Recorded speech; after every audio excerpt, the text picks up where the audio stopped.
Et c'est ça pratiquement de quoi traite le film. Donc d'abord quelqu'un qui lit, pas dans le noir, mais presque, une longue lecture. Et il revient sur des heures de sa vie, et peu à peu, voilà. Vous allez découvrir, on va en parler tout à l'heure. Souvent les gens ont eu un peu de difficulté avec ce personnage, parce que c'est un écrivain, ça paraît bizarre, mais ça, c'est pas le cas pour vous ce soir. Moi, je n'ai pas voulu qu'il soit spécialement sympathique, mais surtout pas antipathique. Moi, je le trouve très vrai, et c'est ça qui était important. Et avec ça, bonne projection. À tout à l'heure. Merci, Volker Schlöndorff.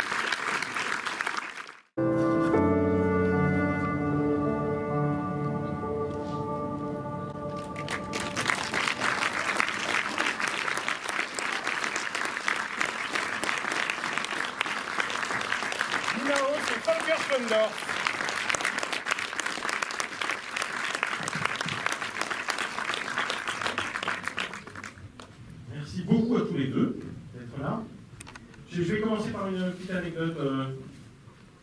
C'est que pendant tout le film, c'est pas parce que j'ai patiné, mais j'ai pensé à comparer le film à une île flottante. Et en fait, parce que je me disais qu'il y avait quelque chose d'extraordinairement cotonneux dans la façon de traiter le film, de très délicat, comme des œufs à la neige, vraiment. Et cette image m'a obsédé, vraiment. Et en fait, je trouve que cette image est complètement intégrée dans le film, parce que le dernier plan, quand même, c'est une île flottante. En fait, c'est des nuages qui flottent dans le ciel. Et il y a quelque chose comme ça dans la matière du film que je trouve extrêmement belle. C'est que c'est extrêmement délicat, c'est très sensible. Ça aurait pu nous inspirer à un titre plus attrayant. Oui, peut-être. Peut-être qu'il va falloir tout revoir. Bon, on va commencer de façon un peu classique. Au début, je pose 4-5 questions, puis après, on passe la parole à la salle. On va commencer un peu simplement, mais par raconter l'origine de ce film, puisque vous en aviez parlé avec Max Frisch au moment de votre collaboration sur l'adaptation de Vos Faveurs, Volker. Et à ce moment-là, vous aviez assez vite renoncé, en fait, à adapter ce livre en disant qu'il était inadaptable, trop compliqué, trop personnel, je ne sais plus. Oui, enfin, celui de Max. Effectivement, j'ai travaillé beaucoup avec Max Frisch, l'écrivain suisse, pour faire Vos Faveurs et autre chose. Et à l'époque, quand le film était fini, on a pensé à une comédie pour ne raconter rien d'inventé, rien d'hypothétique, mais simplement essayer de raconter ce qui s'est passé pendant ce week-end et ce que ça lui a rappelé de sa propre vie. Et c'est donc sur cette même hypothèse que je me suis lancé. Voilà. Moi, déguisé en écrivain, j'arrive à New York. Je me souviens d'une histoire que j'ai effectivement vécue et que je n'ai jamais totalement surmonté.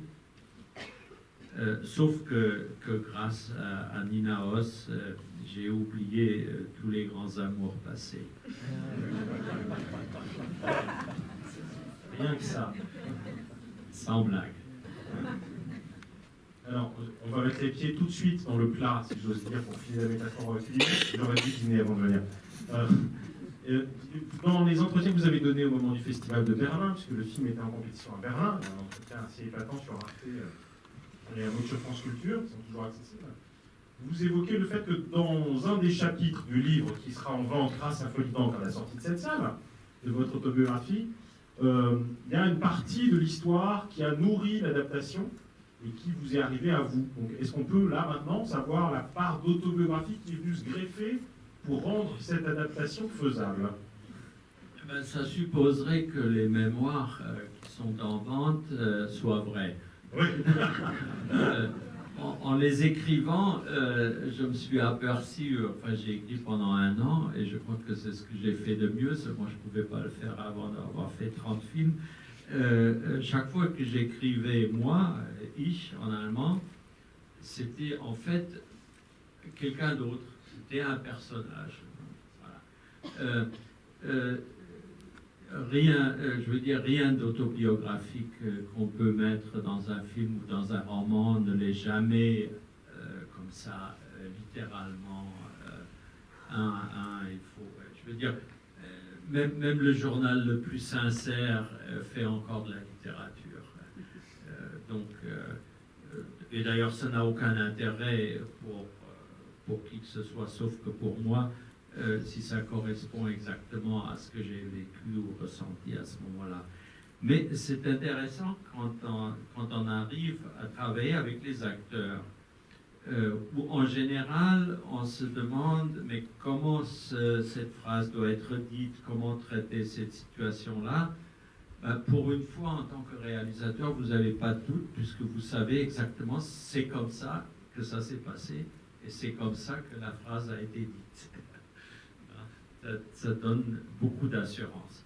Mais si jamais quelqu'un s'intéresse pour ce livre, c'est pas du tout à cause de ce chapitre qui s'appelle la 47e, qui était ma 47e année, mais c'est parce que les 200 premières pages du livre traitent de mon arrivée en France à l'âge de 16 ans, en Bretagne, dans un collège de jésuites, ensuite, après le bac, monter à Paris, être en classe pour le deuxième bac avec Bertrand Tavernier, puis étant assistant de la Nouvelle Vague, puis connaissant tout le monde, et faisant tout mon apprentissage, et en même toujours avec j'avais autant d'accent à cette époque-là qu'aujourd'hui, donc toujours avec ce décalage franco-allemand. Je crois que pour ça, c'est un très bon livre. Maintenant, mais fermons le chapitre à lire dans le noir. Jean-Marie. Il se trouve que tu es quand même un cinéaste qui s'est beaucoup inspiré d'auteurs, et Max Frisch, c'est quand même celui qui a fait le plus d'autobiographie, enfin qui a vraiment travaillé sur sa propre matière. Et que tu fasses un film là-dessus dans lequel tu prennes des libertés, mais ton inspiration est dans un autre livre qui est ta propre autobiographie, dans laquelle d'ailleurs tu racontes ta rencontre avec Max Frisch, et comment d'ailleurs il t'a donné une très belle voiture, on a encore astiqué ce matin, là, tu dis, c'est quand même, il y a quand même matière à travailler sur qu'est-ce que c'est qu'une autobiographie. Tu ne peux pas juste dire, les 200 premières pages sont intéressantes, et après finalement ça l'est moins. C'est déjà pas mal. Non, mais comment dire, j'ai toujours été très attiré par la littérature. J'ai eu la chance de rencontrer beaucoup d'écrivains, et je me suis toujours senti un petit peu en état d'infériorité par rapport à la littérature. Et quand j'ai discuté de ça un jour avec Max Frisch, il m'a dit, mais enfin, de quoi tu parles? Regarde ce gros plan dans Homo Faber de Julie Delpy, qui avait 21 ans à l'époque.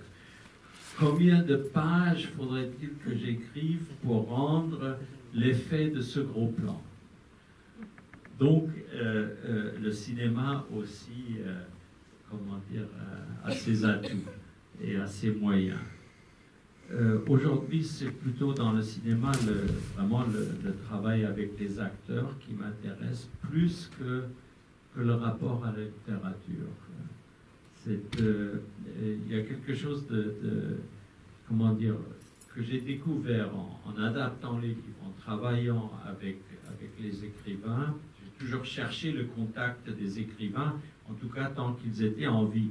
Et je me suis très bien sorti avec Max Frisch, Günter Grass, Böll, même Yourcenar. C'est avec les morts que je n'ai pas su m'arranger. Vous savez, Proust, donc fermons cette parenthèse. Mais avec les vivants, ça s'est toujours très bien passé. Et parce que je les ai jamais questionnés. Quel est le sens du livre? Qu'est-ce que ça veut dire? Quel est le message?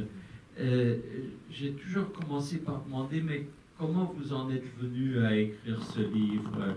Qu'est-ce qui s'est passé? Et en général, on arrivait à un incident dans leur vie qui a déclenché le livre qu'ils devaient écrire.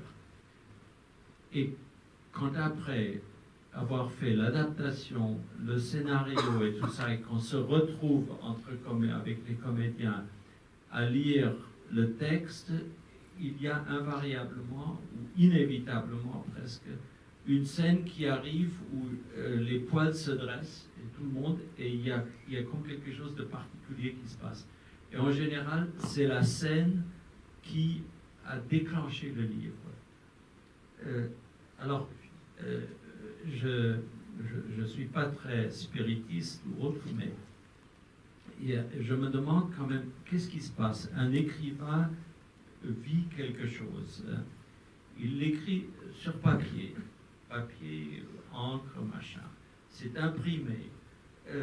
C'est retransformé dans un scénario. Ça revient vers des comédiens, et d'un coup, comme par une force psychique, la scène vit, elle vit différemment, elle vit plus forte que toutes les autres. Moi, je cite dans le cas présent le moment où elle dit I wanted you to be the father of my children. Alors là, évidemment, c'est un moment où on a froid dans le dos, on sent que ce n'est pas seulement une réplique bien trouvée, mais il y a quelque chose qui est derrière. Et il arrive qu'en travaillant avec les comédiens, on remonte la chaîne des événements jusqu'au trauma qui a un auteur qui peut être mort entre-temps, a inspiré à écrire le livre. Et je crois que c'est exactement l'expérience que nous avons en tant que lecteurs, que ce soit dans le noir, à haute voix, ou tout seul au lit. Dans un livre, il y a des moments qui vous saisissent, et ça, je trouve que c'est extraordinaire, parce que ce qui vous saisit, à chaque fois, c'est de la vie vécue qui a été préservée, on ne sait comment, dans ces lettres imprimées sur du papier. Nina, peut-être une question d'abord sur, puisque ce film est à la fois fondé sur un livre, mais aussi sur une expérience personnelle, quel travail vous avez fait avec Volker en amont du film, avant le film? Est-ce qu'il y a eu plus de lecture collective? Est-ce qu'il y a eu plus de rencontres avec le comédien principal? Enfin, quel travail vous avez fait avant même que le tournage ne commence? Bonsoir, je suis désolée, mais je comprends bien, mais je ne peux pas parler très bien. Alors je vais parler en anglais. Et là, on sort notre super traducteur, Volker von Dorf. C'est bien fait quand même. Hein. Vous allez comprendre son anglais. Oui.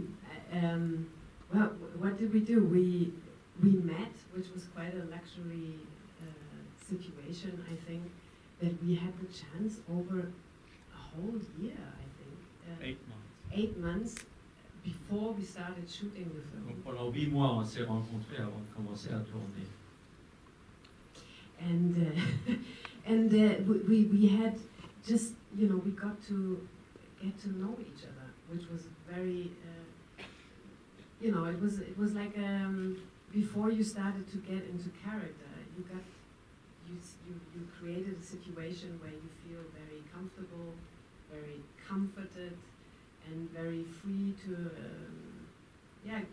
express your fantasies, your thoughts about your character.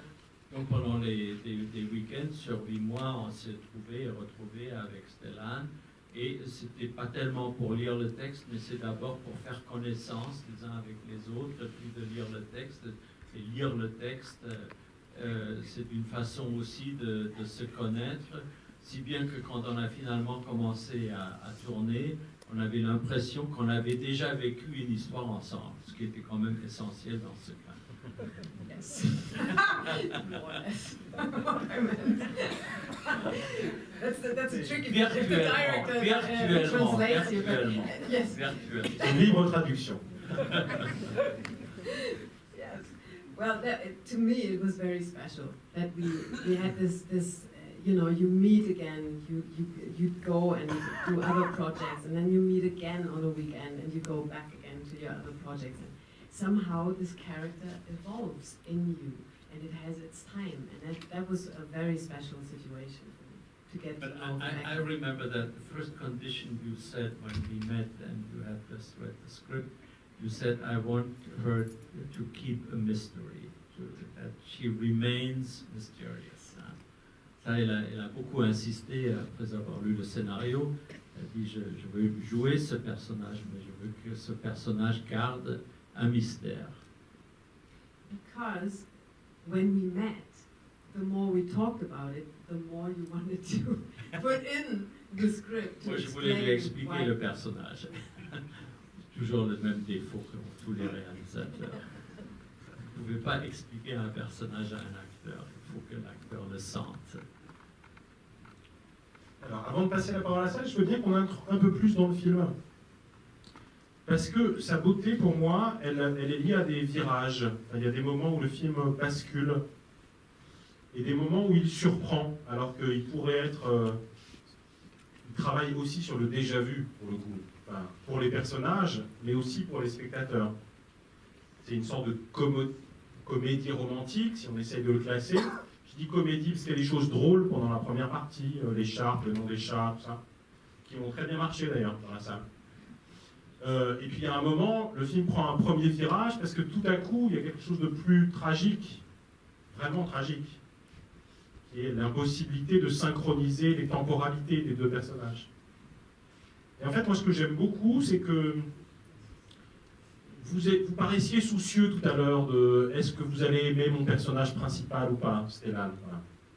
Et en fait, pour moi, la réponse est dans le film. C'est-à-dire que la première partie crée une sorte de charme lié à lui, lié aux retrouvailles. Il y a quelque chose comme ça de l'île flottante. Voilà. Qui fait qu'on est en une espèce d'affinité, on se sent bien avec eux, il y a une complicité, voilà. Et puis il y a un moment où le personnage masculin va être mis à l'épreuve et s'éteint un peu. C'est aussi le risque que prend le film, mais c'est aussi sa beauté. Puisqu'à partir du moment où le personnage principal s'éteint, il y a deux personnages qui vont tout à coup prendre le pouvoir. C'est vous, puisque en fait le bout du bout, ce bout de la terre, là, ce Finistère new-yorkais, sert effectivement à raconter une expérience extrême, mais qui en l'occurrence n'est pas avec lui. Donc ça, c'est d'une certaine façon impossible à partager, alors même qu'elle lui dit « je veux aller jusqu'au bout, je veux te raconter jusqu'au bout ». Et puis ensuite, il y a le personnage de sa femme qui va aussi apparaître, s'affirmer, affirmer une volonté, un désir. Et donc la beauté du film, pour moi, elle est vraiment dans ce trajet-là, d'affirmation, de complicité avec cet homme séduisant, et puis tout à coup, les démentis du réel, enfin, l'affirmation du pouvoir des femmes aussi, qui est, à mes yeux, ce que raconte aussi le film. Est-ce que vous l'avez construit peu ou prou comme ça? C'est très peu construit. Menteur. Non, c'est même presque un petit peu en dépit de toutes les règles. Je ne me rendais pas compte à quel point, à partir d'un certain moment du film, le film commence par un récit à la première personne. On veut s'identifier au personnage de cet écrivain, avec tout son chagrin, avec son charme, si on peut, son côté insupportable, tout ça. Mais, comme vous dites, au moment où le film prend un autre virage, ce n'était pas du tout prévu. C'est que moi, sans le savoir, en réalisant le film, j'ai commencé à prendre le parti des femmes.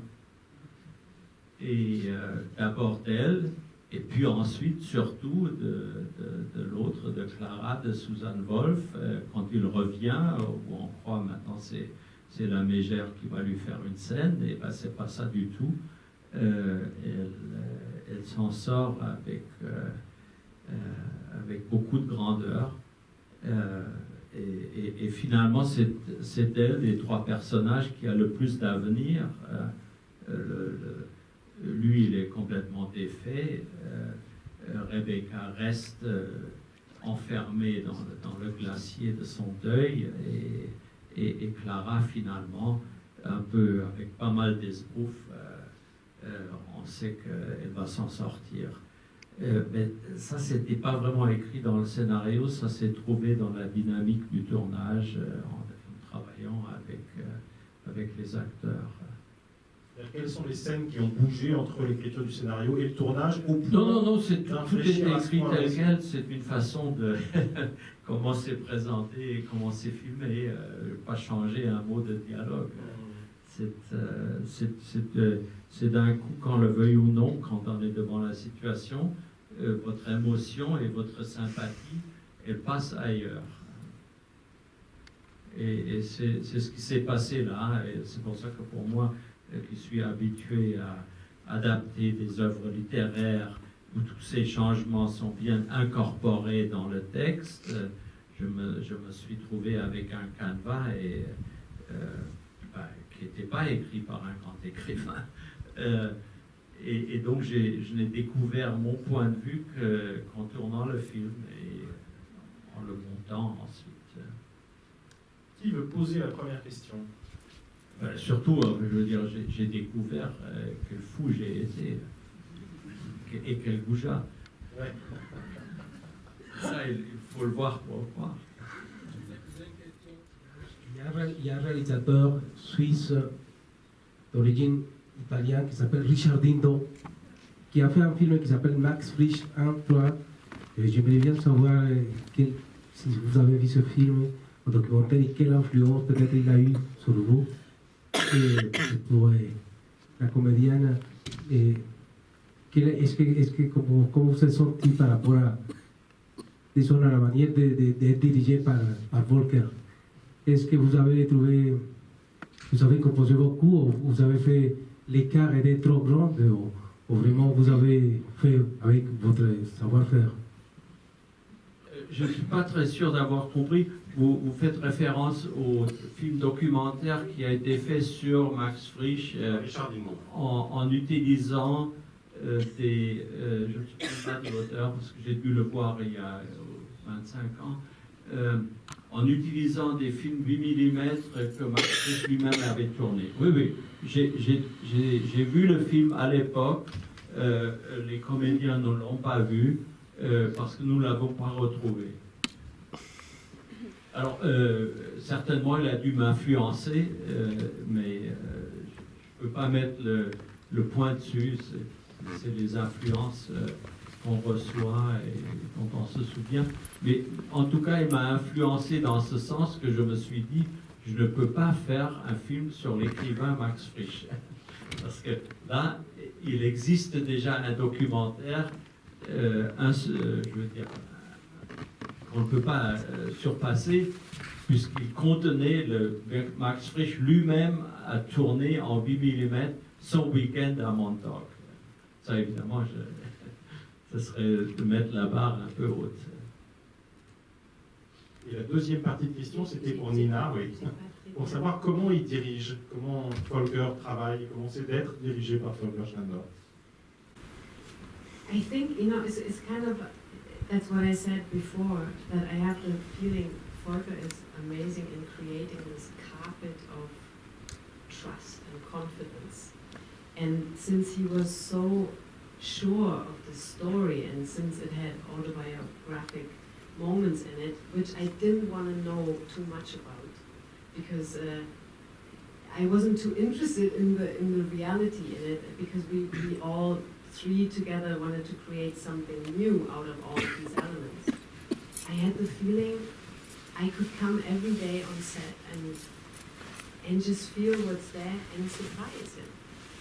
And that is to me something very, a director has to be very sure of himself to be able to create that kind of atmosphere. And that's what I appreciated so very much in working with him. I'm sorry, you have to translate this. Can you translate it? Non, mais qu'est-ce que c'est que j'essaie de travailler à la FEMIS ou à Berlin ou à Varsovie ou à Mexico City avec de futurs réalisateurs. Et il y a la seule chose qu'on ne peut jamais apprendre dans aucune école de cinéma, c'est de comment diriger les acteurs. Et au bout d'une longue expérience, on sait que c'est surtout une question de confiance, d'un climat qu'on établit où chacun doit se sentir très très libre, les acteurs doivent se sentir très libres, on ne doit pas leur dire ce qu'il faut faire, il faut qu'ils trouvent ça en eux-mêmes, et le reste c'est de la magie, il faut les aimer, il faut s'investir énormément. Non, ça c'était pas une traduction, c'était une explication. Mais je crois qu'elle ne me contredira pas. Je suis le plus nul traducteur du monde, mais ça a commencé quand même par l'idée que Volcker avait instauré une sorte de tapis de confiance et qu'en réalité, elle n'a pas essayé d'en savoir trop sur la vie réelle qui avait inspiré l'adaptation et la façon dont le film était autobiographique. Et que du coup, elle essayait chaque jour de le surprendre sur le plateau par rapport à ses attentes, mais que l'idée principale, c'était vraiment de se sentir en totale confiance avec lui, confiance qui était liée au fait qu'il était extraordinairement sûr de ce qu'il avait envie de faire, et qu'en fait cette confiance ne pouvait exister entre metteur en scène et un acteur qu'à partir du moment où il y avait une idée très précise du projet qu'ils avaient envie de faire ensemble. Plus jamais de ma vie je fais ça, j'ai trop d'admiration pour les traducteurs pour faire ça en improvisé. Une autre question? Ce qui m'a intéressé beaucoup dans votre film, c'est en fait tout le temps vérité et mensonge. Comme vous l'avez expliqué, quelle est la part de vrai dans une autobiographie et comment on s'arrange tous avec nos propres souvenirs. Et dès le premier plan du film, puisqu'on voit quelqu'un qui s'adresse directement à nous et la caméra recule, on s'aperçoit que c'est une lecture, qu'elle est publique et qu'en fait, cette même séquence recommence dans un autre lieu avec les mêmes mots, donc c'est du spectacle. Et je trouve qu'à ce propos aussi, votre générique est tout à fait, enfin je veux dire, traduit très bien ça, puisque on peut faire ce qu'on veut avec les lettres, et qu'elles s'en vont, et qu'elles font d'autres mots, et voilà. Enfin, c'est cette part de vérité et de mensonge que je trouve très intéressante dans votre film. J'ai pas de question. Non, c'est une très belle remarque.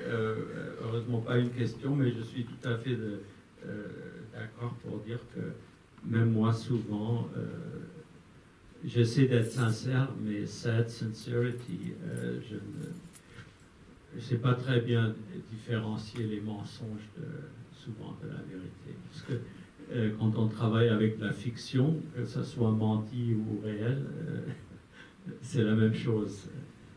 Et c'est ce que je disais au début, avant la projection, que pour des gens qui travaillent professionnellement avec la fiction, c'est très très difficile de retrouver la part de vérité qu'il y a là-dedans. Et les moments les plus inventifs du film travaillent sur un effet de bascule comme ça, sur le fait qu'on ne sait pas exactement où on est. Enfin, je pense à un moment où on voit Rebecca en train d'écouter le concert, qui en fait a lieu pendant la lecture, et qui évidemment renvoie à ce deuxième rendez-vous, de sorte que dans le jeu d'alternance entre les auditeurs réels de la bibliothèque publique et l'écoute réelle du concert, il y a tout à coup une sorte de confusion, de sorte qu'on ne sait plus où elle est, quoi, ni à quel temps elle est en fait, si elle est au présent ou si elle est au passé. Et ça fait vraiment partie des plaisirs du spectateur de jouer comme ça sur les différentes temporalités dans l'identification des moments. Vous l'avez pensé comme ça, ce moment-là, j'imagine, à cheval, entre deux espaces et entre deux temps. Absolument. Vous voyez sur le scénario, d'un coup, au lieu d'un flashback, de faire que ça se passe en même temps.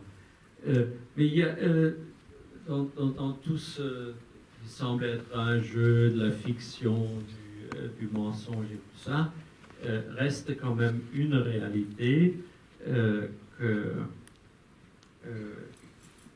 nous tous portons avec nous, des regrets et des rêves, et qui viennent s'interposer entre nous et la réalité. Je crois qu'il n'y a pas besoin d'être écrivain ou cinéaste, et que ça peut arriver à tout le monde, et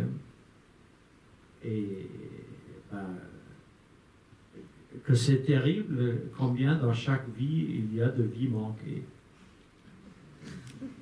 Allez-y. Moi, je voulais savoir en fait quel avait été l'apport de Colm Tóibín à votre travail et pourquoi avoir fait appel à encore un autre écrivain. Colm Tóibín, écrivain irlandais, un ami à moi depuis une dizaine d'années, il n'a jamais écrit de scénario, mais comme il était décidé, puisque ça se passe à New York, que ça devait être un film en langue anglaise, je lui ai demandé, est-ce que tu ne veux pas me donner un coup de main, m'aider à écrire ça? Et je pensais évidemment à l'écriture, mais je pensais aussi que j'avais besoin d'un petit peu, comment dire, d'une sage-femme qui m'aiderait à sortir ça de moi, parce que je ne suis pas tellement habitué à raconter mes histoires. Voilà, nous avons fait ça ensemble, d'une très très bonne entente, sur un temps assez long avec des arrêts. J'ai fait d'autres films entre-temps, j'ai fait Diplomatie, j'ai fait La mer à l'aube, je crois que même encore un autre.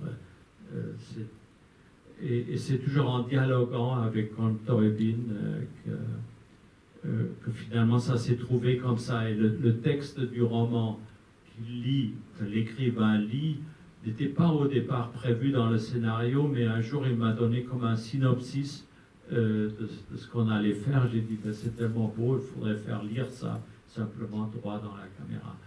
Donc, c'était... Tout ça, si c'est pas très accompli, ça veut dire aussi que nous l'avons fait un petit peu très spontanément. Lui, il a dit, je ne sais pas comment écrire un scénario.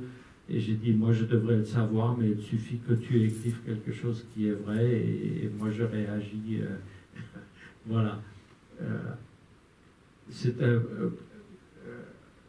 Pour moi, c'est le film le plus expérimental que j'ai jamais fait. Donc le texte qui est lu là, Je veux dire, je reviens au long monologue de Nina dans le film, qui est une histoire qui m'est totalement étrangère. C'est une histoire que Colm Tóibín m'a racontée, qui est arrivée à un ami à lui, même pas à une femme, à un homme.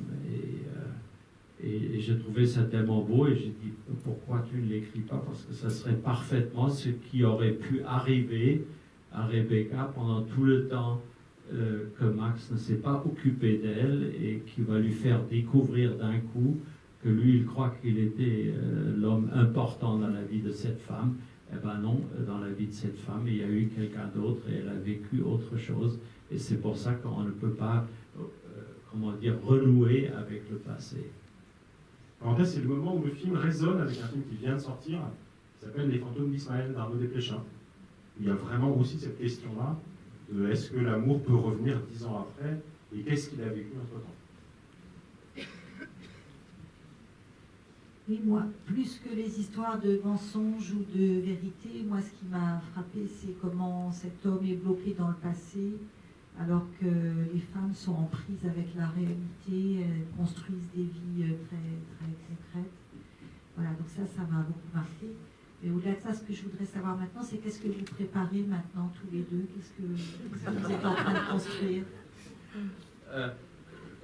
On commence par la fin, on ne prépare rien du tout, mais elle prépare, elle travaille sur un très beau projet. Moi, j'ai fait un téléfilm entre-temps.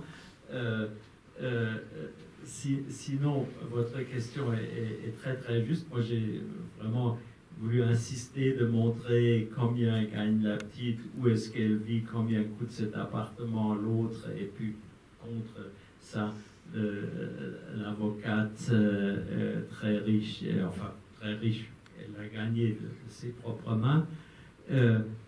Et au fond, l'écrivain, c'est quoi? C'est un rêveur. Il n'est jamais vraiment il est aux prises avec la page blanche, mais il ne doit pas, il n'est pas aux prises avec la réalité autant que le sont les femmes. Mais maintenant, à toi, ton projet. Du hast doch ein Projekt. Sie hat gefragt, was wir als nächstes machen. Ensemble, on ne fait rien. On rêve de faire quelque chose. Mais elle fait quelque chose de concret. Retour à Reims. Allez, allez. Non, non, ça va. Cela dit, ce que vous disiez sur le rôle de l'écrivain donne lieu à une scène qui est très casse-gueule, très risquée, et qui est très réussie, je trouve. C'est la scène où il essaie de dicter les mots qu'il aimerait entendre dans la bouche de sa femme, qui est quand même à peu près injouable. Enfin, on se dit, moi je lis le scénario, je dis non, ça passera jamais, quoi. Voilà. Et la scène fonctionne parce que les acteurs sont formidables. Et là, on est au comble de ce narcissisme de l'écrivain qui ne peut pas imaginer qu'il y ait une autre vie, qu'il y ait d'autres pensées. Il croit pouvoir s'en tirer avec une pirouette, et c'est à ce moment-là qu'il se défait totalement, quoi. Et c'est là qu'on voit combien il est creux. Bonjour, moi j'ai une petite question. Je n'arrive pas à me rendre compte si c'est une phrase importante et je voudrais avoir votre réponse. C'est au moment où à Montauk, justement, cette séparation définitive va s'opérer entre les deux vies qui ne peuvent pas se retrouver, reprendre le fil des choses. À un moment donné, elle lui dit mais alors les femmes, et il répond non mais il y aura toujours les femmes. Et je voulais savoir si vous vouliez charger cette phrase ou si elle est... Parce que pour moi, je l'ai trouvée très chargée. J'ai trouvé que pour rassurer une femme qu'on veut retenir, c'est vraiment la dernière des choses à lui dire. Voilà. Ben, je vous dis, c'est un idiot comme tous les autres. Ça lui échappe et il ne se rend pas compte. Je veux dire, ça commence par... La gaffe majeure, c'est quand même de choisir ce chapitre à lire en face de sa femme devant un grand public où il rêve d'une autre. Mais effectivement, c'est incompréhensible. C'est incompréhensible. Et lui, il croit que ça veut dire, oui, il y aura toujours des femmes, mais en fait, il n'y en a qu'une et c'est toi. C'est déesse absolue. Mais elle, évidemment, elle dit, bah, probablement, il parle de déesse à toutes les autres aussi. Pourquoi elle y est allée à Montauk, finalement? Elle. Ah, ça. Pourquoi Rebecca est allée à Montauk? Oui. Well, I can answer it. I had the feeling because he surprises her. She is living her own life at that moment. She is kind of lonely, I would say, but it's okay, you know, and she has her life and she made a career and she's okay. And he arrives, someone from the past where you weren't able to finish something. He just vanished. And this person is in front of you and says, I think we should give it another try, or at least let's spend some time together. I had the feeling she just wants to see, what does he have to offer? What does he think he can do? Maybe for me, in the long run, it's more for her to get rid of something and to finally free herself from experiences. And I think you can, without even understanding it, right there, that moment, this intuition tells you, I'm gonna try this. I'm gonna go to the place where we went, and I'm gonna do it all. I'm gonna give in to the sentiment. I'm gonna feel like a young 21-year-old again. I'm gonna see what's happening. And then she feels he really didn't change. And he's saying the same things that he said 20 years ago. And I think she wakes up. For her, it's like she can go home. She said these sentences. I wish you would be the father of my children, or, you know, and I had another man who died. Every man leaves me, you know. Why is that? I think she gets through this because she can finally let herself go, feel something, have a sentiment, be emotional, cry, go back, and she'll be fine. That's what I felt. I felt she needed this confrontation with this person who hurt her so much, and she didn't quite understand why. And by seeing him and kind of thinking, I think I'm over this. I couldn't ever go back to that. That's what gives her strength and makes her is giving her the chance to feel something, to show her sentiment. And so she'll be a different person after that, I guess. Good luck. Et j'ajouterais, il y a peut-être aussi une pointe de vengeance. Je ne traduis pas, mais je rajouterais seulement qu'il y a peut-être aussi une pointe de vengeance. Je vais faire la version courte. Donc elle y retourne pour continuer l'histoire qui a été suspendue puisqu'il a disparu purement et simplement. Donc il n'y a pas eu de fin à cette histoire. Donc il y a quand même cette tentation de voir ce qui aurait pu se passer et d'essayer de recoller les morceaux, de faire comme si on pouvait revivre, comme c'est dit dans le film, là c'est moi qui rajoute comme ça, j'intègre des digressions, tout ça, comme si on s'était quitté la veille et comme si on pouvait reprendre comme ça le lendemain. Et en fait, elle se rend compte que lui n'a pas changé.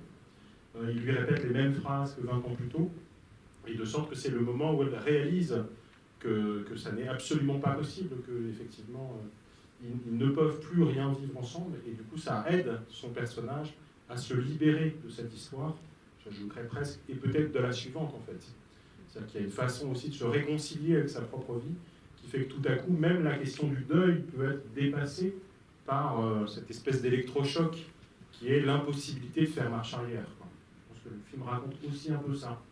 En fait, cette histoire de deuil non seulement s'adresse à lui parce qu'il réalise qu'il n'a peut-être pas été l'homme le plus important de sa vie, mais que peut-être le fait de raconter, sans doute pour la première fois, ce deuil contribue à la libération du personnage pour qu'elle aille un peu plus loin. Ouais, je suis meilleur en impro qu'en traducteur. Il y aurait une énigme. Il y aurait peut-être une énigme, alors quand même, avec votre film, ce serait de savoir si vous dites que finalement les amours qui n'ont pas marché, même si c'est par évasion d'un homme, par fuite ou quoi, ou d'une femme, est-ce que vous dites qu'on ne peut jamais les reprendre? Ça, non, voilà. Je raconte un cas particulier. Non. Je crois que la traduction a été parfaite. S'il y avait un point que Nina avait dit, justement, il ne faut jamais qu'on comprenne totalement, ni elle-même, pourquoi finalement elle lui donne ce rendez-vous. Il y a probablement des raisons pratiques. Elle est quand même... elle a été très blessée, heurtée à l'époque par son départ et qui finalement n'a jamais été très bien expliqué. D'un coup, il a disparu comme ça. Elle en a beaucoup souffert, elle en a d'autant plus souffert qu'à l'époque, elle aurait voulu avoir des enfants. Maintenant, c'est trop tard. Donc, le culot de cet homme d'apparaître, alors je suis quand même curieux de savoir qu'est-ce qu'il veut bien m'offrir maintenant. Qu'est-ce qu'il veut dire? Ça, c'est finalement qu'elle accepte. Mais elle n'a pas envie qu'il vienne dans son appartement. Ça, c'est maintenant moi qui parle en scénariste. Je ne veux pas le voir au restaurant à New York. Je ne veux pas non plus qu'il vienne dans mon appartement. Je dois aller là-bas. On va rentrer le soir. Comme ça, on est en voiture, on peut parler. Et on rentre, rien ne se passe. Et enfin, j'en aurai le cœur net. Puis là-dessus, il y a un petit incident. Sachant qu'une des vraies questions du film, dans la mise en scène, c'est vraiment la distance au corps de l'autre. Enfin, le film est vraiment, j'ai l'impression, guidé par cette question de l'écart entre leurs deux corps et donc de ce rapprochement progressif, avec ce paradoxe qui est que le rapprochement ultime, c'est-à-dire la nuit qui passe ensemble, en réalité ne les rapproche en rien. Enfin, lui croit à cette espèce d'illusion du retour au passé, mais de fait, à partir de ce moment-là, pour elle, on a l'impression que ça se déconstruit au contraire. Il y avait cette idée-là ?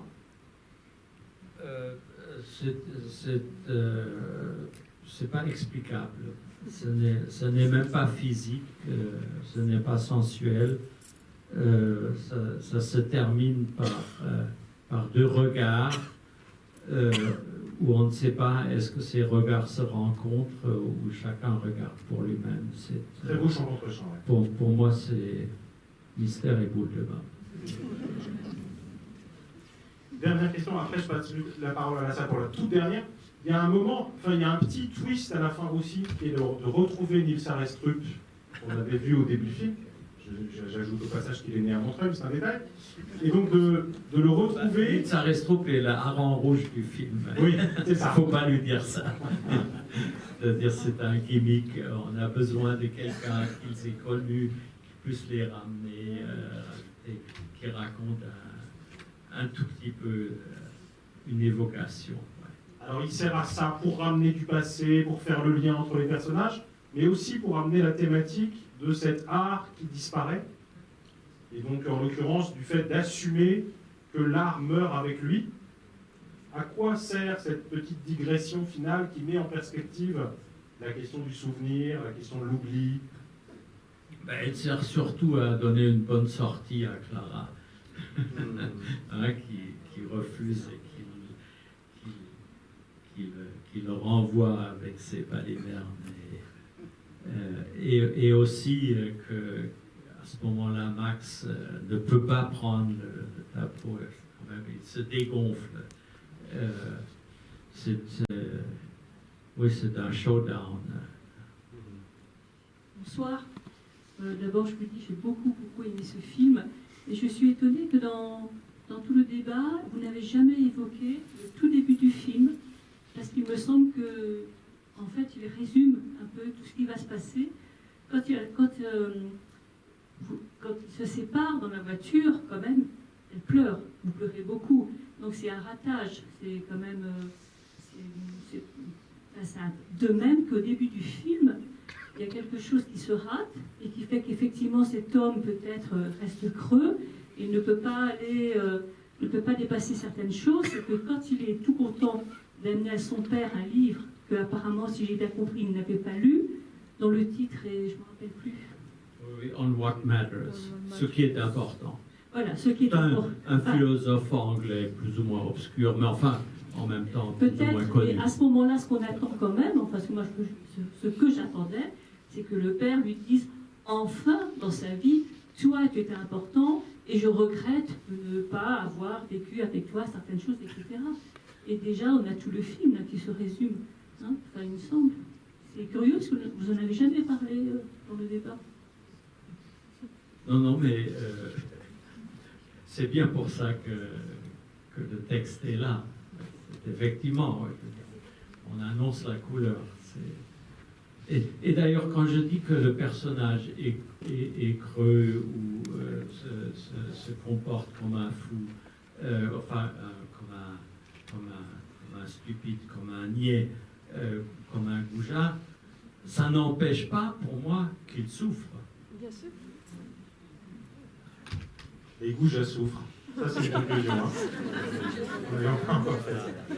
Le mot de la fin. Merci beaucoup à tous les deux. Merci et merci à Nina. C'est pas le Georges Nord. Madame Dominique Bopin.